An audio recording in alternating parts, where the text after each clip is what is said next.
এতদিন আমাদেরকে উন্নয়নের যে গল্প শোনানো হয়েছে তার প্রমাণ আজকে নিজ চোখেই দেখে গেলাম যে বাংলাদেশের একটি অঞ্চল সরকারের তথাকথিত উন্নয়নের যে কথা বলা হয়েছে এটা যে সম্পূর্ণ ভাউতাবাজি ছিল, এটা যে সম্পূর্ণ মানুষকে প্রতারণা ছিল, তারা প্রমাণ যে আজকে এই যে এলাকা, এই এলাকায় উন্নয়নের কোনো ছোঁয়া লাগেনি, না আছে কোনো রাস্তাঘাট, না আছে কোনো যোগাযোগ ব্যবস্থা।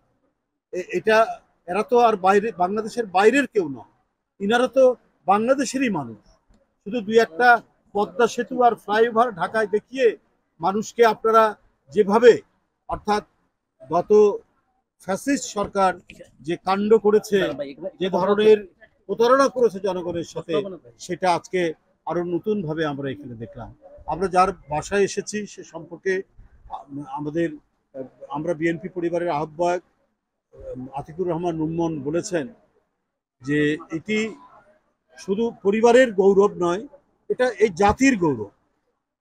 ধর্ম বর্ণ নির্বিশেষে এই জাতিকে আমরা গড়ে তুলব, সেই যে আমাদের মূল মন্ত্র।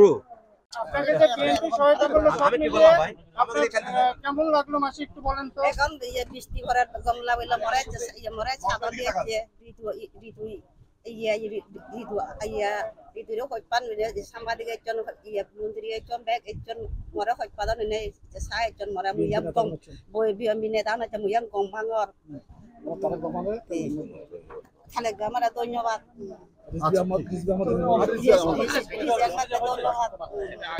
কেন্দ্রীয় নেতৃবৃন্দ যে আমাদের পাশে দাঁড়িয়েছেন ওনাদেরকে অনেক অনেক ধন্যবাদ। এত বৃষ্টির মাঝেও আমাদের বাড়িতে এত দূরে হেঁটে আসছেন, ওনাদেরকে অনেক। আমার মায়ের অবস্থা মানে তেমন ভালো না,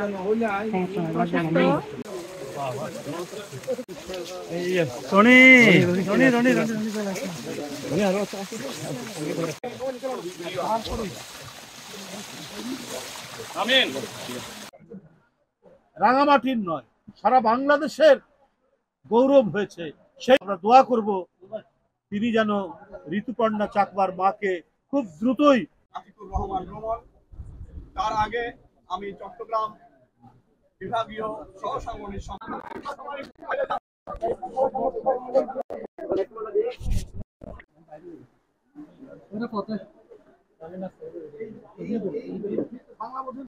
বাড়ি ভাড়া নিয়ে চিকিৎসা করে